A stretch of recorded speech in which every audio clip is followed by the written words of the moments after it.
안녕하십니까, 피어냈습니다. 이번 시간에는 CMS2 화재 위험성 평가에 대해서 설명을 좀 드리도록 하겠습니다. 바로 들어가겠습니다. 별로 중요하지 않다라고 저는 생각을 하고 있기 때문에. 네. 자, 파이어 리스크 어세스먼트를 요구를 하는 이유는 재산 보호에 초점을 맞춘 미국 스타일이 반영된 결과라고 저는 보고 있습니다. 그러니까 불이 나면 기계가 손상을 입죠. 사람이 안 죽습니다. 보통은 도망가죠, 그죠? 대피할 시간이 있으니까. 그러니까 이거는 재산 보호에 초점을 맞추는 미국 스타일이에요. 한국에서는 기계에서 불이 나도 사람만 안 죽으면 끝나요. 아무도 처벌받지 않아요. 그런데 저는 이런 생각을 좀 합니다. 이 파이어 리스크 어세스먼트가 사실은 PSM의 사각지대에 있는 반도체 공정 장비의 위험 분석 기법으로 제한된 것 같다.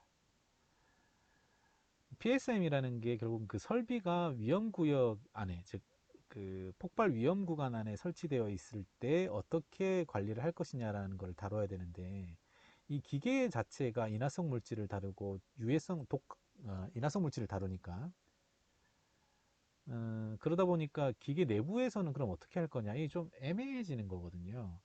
그러다 보니까 결국에는 안에서 소화 장치 혹은 화재 감지 장치, 그다음에 화재가 났을 때 그걸 어떻게 막을 건지, 이런 식으로 이제 개념이 확산되는 거예요. 그러니까 PSM은 공장 전체의 프로세스, 그 공장 전체의 화재, 공장의 폭발, 그 다음에 유독한 가스의 그 공장 외부 유출, 이런 것들을 고민을 하게 되는데, 세미S2는 반도체 내부, 장비 내부에서 발생하지 이게 공장 바깥으로 확산되지는 않거든요. 그러니까 저는 반도체 공정 장비는 PSM의 대상이 아닌 것이 합리적이다라고 생각을 합니다. 하지만 IEC 60079 10-1 기준을 보면 장비 내부에 대해서는 이런 방구도 없지만, 정말 내용이 없지만, 그렇다고 해서 하지 말라는 내용도 없어요. 그러니까 우리나라 공무원들의 특징이 하지 말라는 내용이 없으면 하거든요. 이게 상황 봐주지 않습니다. 저는 좀 그렇게 생각을 해요. CMS2의 기준들이 충족이 된다면 반도체 장비 내에 있는 내부에 대한 PSM은 스킵을 하는 것이 합리적이다라고 봅니다. 왜냐하면 거기서 폭발이 일어서 봐야 얼마나 일어나겠습니까? 그 PSM 대상 설비들로는 CCSS 하고요. 그 다음에 뭐 각종 배관 계통들, 그 다음에 VMB들, 그리고 또 스크러버, 그 다음에 VOC 설비들, 이런 것들, 그 다음에 배액 집수조 장비들, 이런 것들은 PSM 대상이 맞아요. 그렇게 해야 공장 폭발이나 이런 것들 안 일어납니다만, 그거를 받아서 찔끔찔끔 쓰는 반도체 장비에 PSM을 적용시킨다는 것은 좀 과합니다. 제가 볼 때는.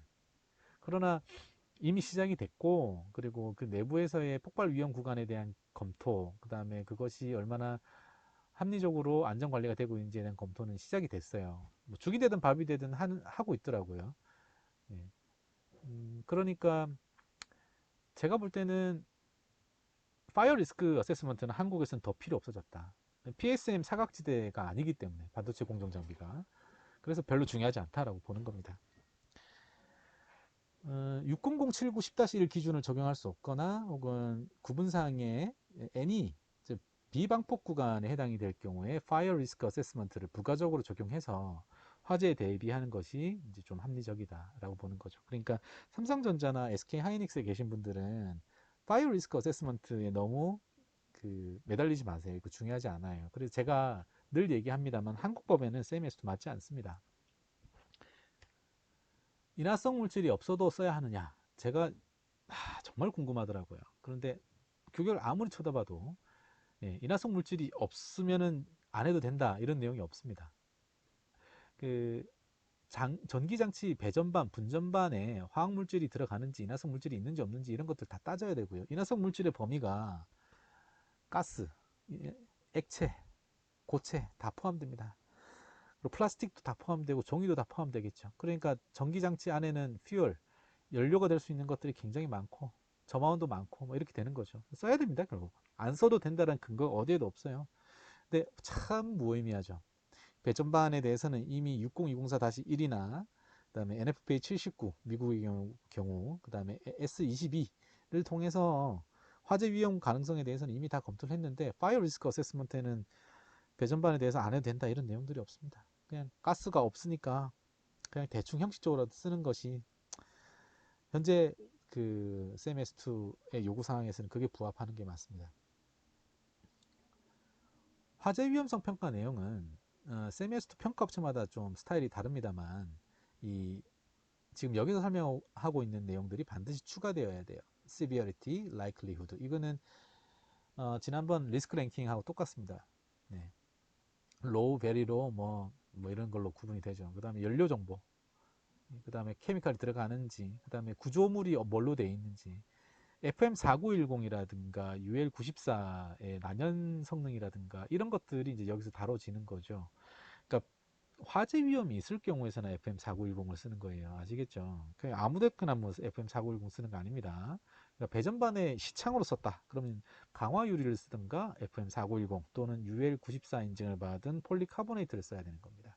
그럴 때에 우리가 이제 연료 정보로서 Material of Construction 구조물이잖아요. 어쨌든 시창도 그게 적절한지 안 적절한지를 따지게 되는 거죠. 그리고 반도체 장비의 경우에는 이제 PP나 PVC로 외함을 만드는 경우도 있으니까 그런 경우에는 전기 장치가 홀라당 타버릴 수도 있잖아요.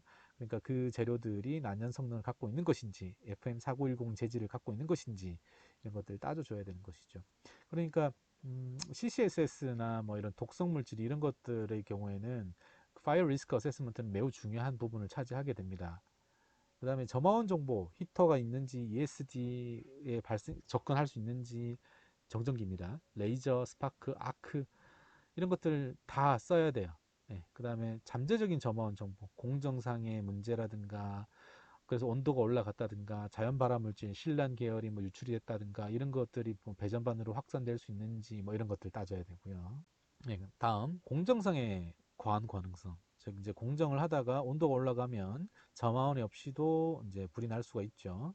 그런 가능성도 언급해야 되고요. 제일 중요한 게 이제 화재 억제 대책입니다.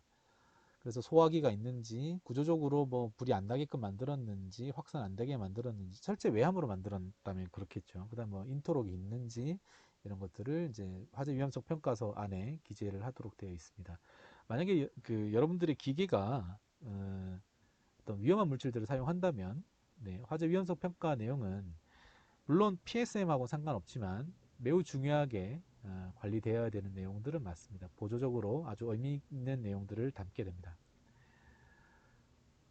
파이어 리스크 어세스먼트의 문제점이 뭐냐면 대부분 화재 위험과 대책이 엔드 유저가 스펙으로 이미 제시한 상태예요. 그래서 여기에다가 뭐 불꽃 감지기를 어떻게 쓰겠다라든가 보통 뭐 사급을로 하기도 하고 그죠? 그리고 현장 맞춤의 부착형으로 막 하기도 하고 그러기 때문에 화재 위험성 평가 당시에는 저희가 소화기도 볼 수 없고 그 다음에 불꽃 감지기도 볼 수 없고 뭐 그래요.